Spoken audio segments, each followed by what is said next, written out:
اور وہ ہے بھائیو رمضان کے روزوں کے فدیہ اور اس کو مؤخر، یعنی رمضان کے روزے اگر ڈیلے کسی نے کرنے ہو تو اس سے متعلق صحیح احکام و مسائل کیا ہیں، انشاءاللہ اس پہ ڈسکشن ہوگی۔ اسی کانٹیکسٹ میں سورۃ البقرہ کا جو رکوع نمبر 23 ہے، اس میں آیات نمبر 184 اور 185 جو ہم نے مسئلہ نمبر نیو 53A میں کور بھی کی تھی، ان کا کنکلوژن یہ ہے کہ کل 2 قسم کے لوگ ہیں جو روزوں کو مؤخر کر سکتے ہیں، یعنی تاخیر کے ساتھ بعد میں گنتی پوری کر سکتے ہیں، ڈیلے کر سکتے ہیں۔ نمبر 1 مسافر۔ اب وہ مسافر چاہے آج کے دور کا مسافر ہو یا آج سے 1000 سال پہلے کا، چاہے وہ آج کوئی ریل گاڑی میں سفر کرے یا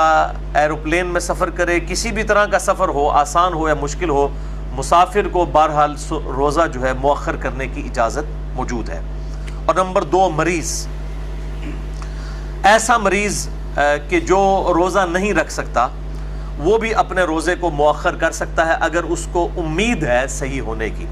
اور اگر کوئی پرماننٹلی بیمار ہے، یہ بہت بوڑھا ہے، تو پھر وہ روزے کی جگہ فدیہ دے لے گا اور وہ اس کے لیے کفایت کر جائے گا انشاءاللہ تعالی۔ اسی مریض ہی کی ایکسٹینشن کے طور پر جامعہ ترمذی، سنن ابی داؤد، سنن نسائی اور سنن ابن ماجہ میں صحیح سند کے ساتھ یہ حدیث موجود ہے، اور مشکات میں اس کا انٹرنیشنل نمبر ہے 2025، کہ آپ صلی اللہ علیہ وآلہ وسلم نے فرمایا کہ اللہ تعالیٰ نے مسافر سے نصف نماز ساقط فرما دی ہے، یعنی نماز قصر کر سکتا ہے مسافر۔ اور اس کے بعد فرمایا کہ 3 لوگ، نمبر 1 مسافر، نمبر 2 دودھ پلانے والی عورت، اور نمبر 3 حاملہ عورت، پریگننٹ جو ہے، ان کو بھی روزہ مؤخر کرنے کی اجازت ہے۔ یعنی جس طرح نماز میں قصر کی اجازت ہے مسافر کے لیے، بالکل اس طریقے سے مسافر کو، دودھ پلانے والی عورت کو اور حاملہ عورت کو روزہ مؤخر کرنے کی اجازت موجود ہے الحمدللہ۔ اور اسی میں وہ لوگ بھی شامل ہیں ان لوگوں میں جو مریض ہیں، جیسا کہ قرآن حکیم میں آلریڈی یہ آیت ہم ڈسکس کر چکے ہیں، اور اس میں بھی جو دائمی مریض ہیں وہ مؤخر نہیں کریں گے، پھر وہ فدیہ ہی دیں گے۔ ان کے لیے اجازت ہے کہ وہ روزے کی جگہ فدیہ دے لیں، کیونکہ لا یکلف اللہ نفسا الا وسعہا، اللہ تعالیٰ کسی جان پر اس سے بڑھ کر بوجھ نہیں ڈالتا، اس کی وسعت سے بڑھ کر بوجھ نہیں ڈالتا۔ اسی طرح اگر کوئی جوان بھی ہے اور کسی ایسے مرض میں مبتلا ہے کہ اس کے لیے روزہ رکھنا امپاسبل ہے، شوگر کا مریض ہے کوئی، اس اعتبار سے بڑی سخت قسم کی شوگر ہے کسی کو، تو اس کے لیے بھی اجازت ہے کہ وہ روزے کی جگہ فدیہ دے سکتا ہے۔ اور اسی کے تحت ایسی عورت بھی جو مسلسل اس امتحان سے گزر رہی ہے کہ اسے پہلے وہ حاملہ تھی، پھر دودھ پلانا پڑا، اور پھر دوبارہ سے پریگننٹ ہو گئی، پھر اس کو دودھ پلانا پڑا، یوں ہی 8-10 سال مسلسل اس کے اس طریقے سے گزر گئے، تو لا یکلف اللہ نفسا الا وسعہا کے تحت کہ اللہ تعالیٰ کسی جان پر اس سے بڑھ کر بوجھ نہیں ڈالتا، تو ایسی عورت بھی پھر فدیہ ہی دے لے، اسے روزے کو بعد میں رکھنے کی ضرورت نہیں ہے، ورنہ تو اس کے اگر 10 سال کے روزے تو 300 روزے بن جائیں گے، اور یہ 300 روزوں کی قضا کرنا بہت مشکل کام ہے، تو یہ بھی پھر اسی دائمی مریض اور کیٹاسٹرافک کنڈیشن جو ہنگامی صورتحال ہے اسی کیٹیگری میں فال کریں گے یہ لوگ بھی۔ اچھا، اب جو یہ روزہ مؤخر کرنا ہے، اس میں کوئی قید نہیں ہے کہ آپ نے کتنے عرصے کے اندر اندر روزہ رکھنا ہے، چاہے تو شوال کے اندر ہی اس کی قضا دے لیں، چاہے اس سے اگلے مہینے میں۔ بہرحال ایک حدیث ملتی ہے صحیح بخاری اور صحیح مسلم کی، متفقن علیہ حدیث ہے، اور مشکات میں 2030 اس کا نمبر ہے۔ اما عائشہ رضی اللہ تعالیٰ عنہ کہتی ہیں کہ میرے جو رمضان کے روزے چھوٹ جایا کرتے تھے، میں ان روزوں کی قضا اگلے شعبان میں دیا کرتی تھی، یعنی رمضان کے بعد اگلے رمضان سے پہلے جو شعبان آتا ہے۔ اور اس میں راوی کہتے ہیں آپ صلی اللہ علیہ وآلہ وسلم کی مصروفیت کی وجہ سے، یعنی اگر میاں بیوی کا ازدواجی تعلق کے اعتبار سے اگر عورت کو ٹائم نہ ملے تو وہ پھر شعبان میں آپ صلی اللہ علیہ وآلہ وسلم چونکہ کثرت سے روزہ رکھا کرتے تھے، صحیح مسلم میں حدیث ہے بسا اوقات پورا شعبان ہی روزہ رکھا کرتے تھے، تو اما عائشہ جو ہے وہ اپنے روزوں کی قضا جو مینسز کی وجہ سے، مخصوص ایام کی وجہ سے روزے عورت کو رمضان میں چھوڑنے پڑ جاتے ہیں 6-7 روزے، ان کی قضا پھر وہ اگلے شعبان میں دیا کرتی تھی۔ تو اسی میں امپلائڈ ہے کہ اگر کسی کے گرمیوں کے روزے، جس طرح 28 مئی کو کل روزہ شروع ہو رہا ہے 2017، اور پھر جون کا پورا مہینہ تقریباً روزے بنیں گے، یہ کمزور جو صحت والے لوگ ہیں، جو تکلیف کم برداشت کر سکتے ہیں، ان کے لیے پھر اجازت ہے کہ پھر وہ اگر روزہ ان کو تکلیف کی وجہ سے یا بیماری کی وجہ سے یا سفر کی وجہ سے چھوڑنا پڑتا ہے تو پھر روزے کی قضا فیسلٹی کو اویل کرتے ہوئے اگلے رمضان سے پہلے سردیوں میں بھی دے سکتے ہیں۔ اب یہ نہیں ہوگا کہ گرمیوں کے چھوٹے ہوئے روزے ہیں تو اس کی قضا جو ہے وہ سردیوں میں نہیں دی جا سکتی، تو ایسی کوئی پابندی شریعت میں نہیں ہے۔ البتہ ایک کریٹیکل ایشو ہے کہ اگر کوئی شخص روزے اتنے مؤخر کر دے کہ اگلا رمضان بھی آ جائے، اب ظاہر ہے اس رمضان کے بھی بعد پھر اس کو روزے کی قضا کرنی ہوگی، تو اس حوالے سے 2 صحابہ کے فتوے ملتے ہیں صحیح سند کے ساتھ۔ سنن الکبری البیہقی کے اندر انٹرنیشنل نمبر کے مطابق صفحہ نمبر 253 اور جلد نمبر 4 پہ سیدنا عبداللہ ابن عباس رضی اللہ تعالی عنہما اور سیدنا ابو ہریرہ رضی اللہ تعالی عنہ کا فتویٰ موجود ہے کہ وہ کہتے ہیں کہ اگر کوئی شخص روزہ اتنا ڈیلے کر دے کہ اگلا رمضان آ جائے تو پھر ایسا شخص جو ہے وہ فدیہ بھی دے گا اور روزے کی قضا بھی کرے گا، یعنی اس کو ڈبل پینلٹی ہوگی کہ وہ یہ سال گزرنے کی وجہ سے ہر روزے کے بدلے ایک مسکین کو کھانا کھلائے گا، وہ آگے آ بھی جائے گا انشاءاللہ تعالی فدیہ، اور پھر ساتھ وہ روزے کی قضا بھی دے گا، اس کو ڈبل معاملہ کرنا ہوگا۔ اب یہ 2 صحابہ کے فتوے ہیں، ظاہر ہے کہ صحابہ اکرام علیہم رضوان کے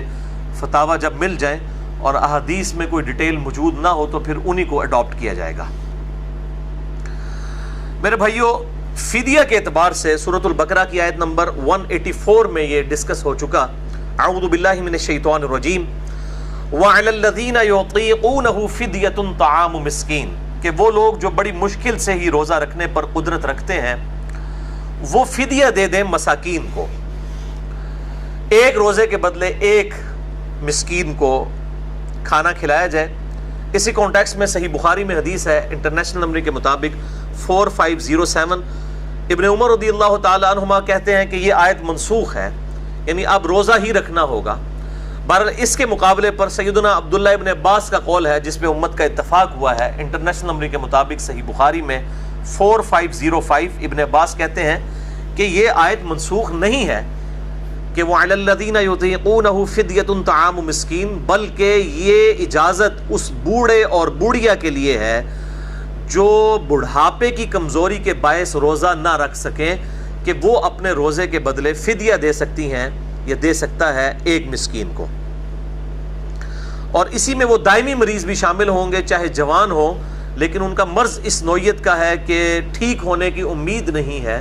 اور اس مرض میں وہ روزہ نہیں رکھ سکتے، تو وہ بھی پھر ہمیشہ ہی ایک روزے کے بدلے ایک فدیہ دے لیا کریں۔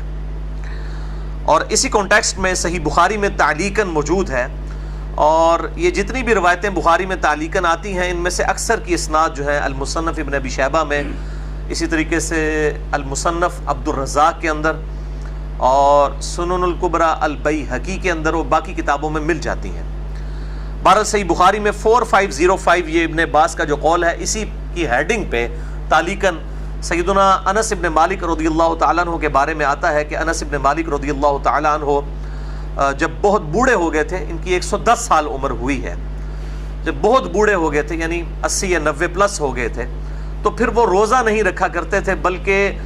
ہر روزے کے بدلے ایک مسکین کو روزانہ کھانا کھلا دیا کرتے تھے، ایک وقت کا روٹی اور گوشت کے ساتھ۔ لن تنالوا البر حتى تنفقوا مما تحبون، تم کبھی بھی نیکی کے اعلیٰ درجے کو حاصل نہیں کر سکتے جب تک کہ اپنی پسندیدہ چیز اپنے رب کے حضور قربان نہ کر دو۔ تو فدیہ کھلاتے ہوئے بھی یہ ذہن میں رکھا جائے کہ یہ نہیں ہے کہ خود جو ہے وہ گوشت کو کھانا کھاتا ہے تو اب وہ دال کے ساتھ کھانا کھلانا شروع کر دے یا اس سے بھی کوئی نیچے درجے کی چیز اللہ کی راہ میں خرچ کرے مساکین کے فدیے کے طور پہ، تو اس کی اسلام میں اجازت نہیں ہے اور نہ اسلام اس کو پسند کرتا ہے۔ بلکہ جو عموماً کوئی کھانا کھاتا ہے، اگر کوئی غریب ہے وہ غریب کے لیول کا کھانا کھاتا ہے تو وہ اسی لیول کا کھانا فدیے کے طور پہ مساکین کو دے سکتا ہے. اور اسی طریقے سے اگر کوئی امیر شخص ہے تو جس لیول کا کھانا وہ خود کھاتا ہے تو اس کے بدلے کھانا کھلائے, یہ سب سے بہتر ہے. بہرحال اس پہ بھی اجماع ہے امت کا کہ اگر کوئی کھانا نہیں کھلا رہا تو اتنے کھانے کی جو مقدار ہے, اس کی جو قیمت بنتی ہے, وہ کسی مسکین کو دے دی جائے. اور خصوصاً میں تو اس میں مشورہ دوں گا کہ جو ہمارے مزدور طبقے کے لوگ ہیں یہ اکثر روزہ نہیں رکھتے. ظاہر ہے کہ اگر پورا دن یہ مزدوری کریں گے تو بیچارے کس طرح روزہ رکھ سکتے ہیں.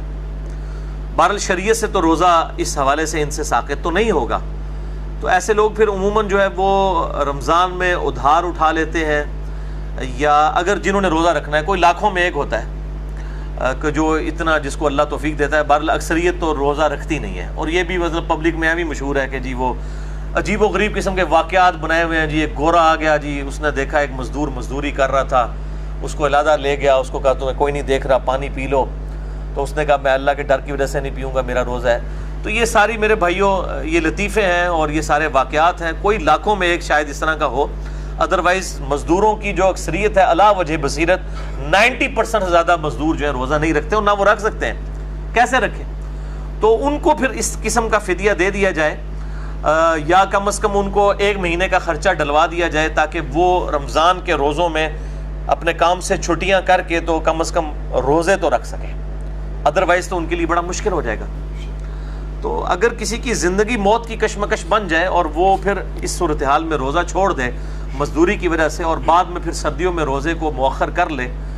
تو اجتہاداً میں سمجھتا ہوں لا یکلف اللہ نفسا الا وسعها کے تحت کوئی نہ کوئی گنجائش نکل آئے گی. لیکن یہ عمومی گنجائش نہیں ہوگی. اس کے رشتہ داروں کی, قریبی احباب کی, دوست یاروں کی یہ ذمہ داری ہے کہ اس کے لیے کوئی ایسا معاملہ کر دے کہ تاکہ وہ رمضان میں مزدوری نہ کرے اور اس کو 1 مہینے کا خرچہ ڈلوا دیا جائے تاکہ وہ اپنا جو ہے وہ روزے رکھ سکے. تو یہ زیادہ یعنی حقدار ہیں کہ ان کو مہینے کا راشن ڈلوا دیا جائے. اور یہ ایک مسکین کو کھانا کھلانا 1 وقت کا, یہ تو کم از کم ڈیٹم لیول ہے. اگر آپ اس سے زیادہ بھی کھلانا چاہیں تو بہت اچھی بات ہے, 2 وقت کا, 3 وقت کا, جتنا بھی. 3 وقت کا تو خیر رمضان میں نہ کھلائیں, روزے ہی نہیں رکھے گا وہ. یعنی اس کے ایکویلنٹ آپ اس کو پیسہ دے دیں یا مال دے دیں کہ تاکہ وہ اپنا راشن پانی کے ساتھ معاملہ چلا سکے. بہرحال احناف کا اس میں موقف ہے کہ 2 وقت کا کھانا, تو میں سمجھتا ہوں یہ موقف ان کا غلط ہے, کیونکہ جو صحیح حدیث اس کو سپورٹیو ہے ہمارے موقف کو, وہ صحیح بخاری اور مسلم کی متفق علیہ حدیث ہے. میں نے پچھلی دفعہ بھی ڈسکس کی تھی روزے کی قضا اور کفارہ سے ریلیٹڈ جو ٹاپک تھا. اس میں انٹرنیشنل نمبر کے مطابق مشکات میں 2004 ہے اور بخاری اور مسلم دونوں میں موجود ہے. جو ایک شخص نے اپنی بیوی کے ساتھ ازدواجی تعلق کی وجہ سے روزہ توڑ لیا تھا, تو اس کے کفارے کے طور پر آپ صلی اللہ علیہ وآلہ وسلم نے فرمایا تھا یا تو ایک غلام آزاد کرو. اس نے کہا میں غلام نہیں آزاد کر سکتا, تو فرمایا 60 روزے رکھو. تو اس نے کہا میں 60 روزے بھی نہیں رکھ سکتا, تو فرمایا پھر 60 مساکین کو کھانا کھلا دو. پھر آنورڈ حدیث چلتی ہے. تو 60 روزوں کے بدلے 60 مساکین کو کھانا کھلانے کا آپ صلی اللہ علیہ وآلہ وسلم نے فرمایا. 120 مساکین کو نہیں فرمایا, اور نہ 60 مساکین کو 2 ٹائم کا کہا, بلکہ کہا یا 60 روزے رکھ لو یا 60 مسکینوں کو کھانا کھلا دو. اگر یہ عموم میں بات کی جائے گی کہ 60 مسکینوں کو کھانا کھلا دو یا 60 لوگوں کو روٹی دے دو, یا عموماً ہمارے بھی جب کوئی فنکشن ہوتا ہے تو ہم کہتے ہیں جی ہم نے روٹی دینی ہے, تو 2 ٹائم کی تو کوئی نہیں روٹی دے رہا ہوتا, نہ شادی کے موقع کے اوپر نہ کسی اور موقع پہ 1 وقت کی روٹی دی جاتی ہے. یا اسی طریقے سے کوئی سرمنی جب سیلیبریٹ کی جاتی ہے تو کہا جاتا ہے جی ہم نے روٹی دینی ہے. تو روٹی کا مطلب تو کوئی بھی یہ نہیں لیتا کہ 2 ٹائم کی روٹی دینی ہے رشتہ داروں کو, 1 ٹائم کی دی جاتی ہے. یہ انڈرسٹوڈ ہے. تو 60 روزوں کے بدلے کہا گیا 60 مساکین کو کھانا, تو ایک ہی وقت کا مسکین کا فدیہ جو ہے وہ ایکویلنٹ اس کے کافی ہے. تو آج 27 مئی 2017 ہے, کل انشاءاللہ تعالی پہلا روزہ ہوگا 28 مئی 2017 کو.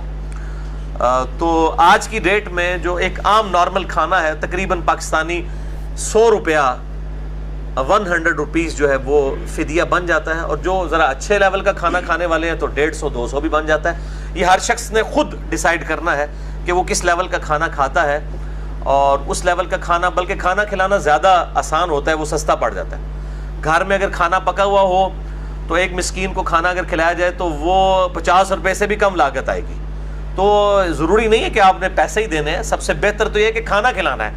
تو مسکین کو 1 وقت کا کھانا دے دیا جائے. یعنی غروب آفتاب کے بعد جو باقی گھر والوں کے لیے افطاری کا سامان بنا ہوا ہے اس میں سے ایک افطاری جو ہے کسی غریب کو دے دیجیے، اور غریب سے مراد مولوی نہ لے لیجیے گا، مولوی بہت امیر ہے، اس کے پاس بہت کچھ آتا ہے، اپنے محلے میں کوئی غریب آدمی دیکھیں اور اس کو کھانا کھلا دیں۔ اور کئی ایسے روزہ دار بھی ہیں جو بڑے مشکل سے سحری اور افطاری کا اہتمام کرتے ہیں، ان کے لیے سحری کے وقت سحری بھجوا دیں، کبھی افطاری کے وقت افطاری بھجوا دیں، چاہے تو دونوں بھجوا دیں، 2 وقت کا دے دیں، جتنا گڑ ڈالیں گے اتنا میٹھا ہوگا۔ اللہ تعالیٰ تو مطلب نیتوں کو دیکھتا ہے، بہرحال ڈیٹم لیول جو ہے وہ 1 وقت کا کھانا ہے۔ تو اگر کوئی 2 وقت کا کھانا دینا چاہتا ہے یا اس سے زیادہ اللہ کی راہ میں خرچ کرنا چاہتا ہے تو بالکل اس کی اجازت ہے، تو اس میں کوئی قید نہیں ہے۔ اسی طریقے سے اگر کوئی انگلینڈ کے اندر یا امریکہ کے اندر ہے تو وہ پاکستانی فدیہ نہیں دے گا، وہ اپنے اعتبار سے فدیہ دے گا۔ جس لیول کا کھانا وہ وہاں پر کھا رہا ہے، اگر اس کو 1 وقت کا کھانا جو ہے وہ $2 میں یا $3 میں یا $4 یا $5 میں یا پاؤنڈ میں پڑتا ہے تو وہ اسی ایکویلنٹ ہی جو ہے وہ فدیہ دے گا۔ یہ خود ڈیسائیڈ کرنا ہے انسان نے اپنے لیے۔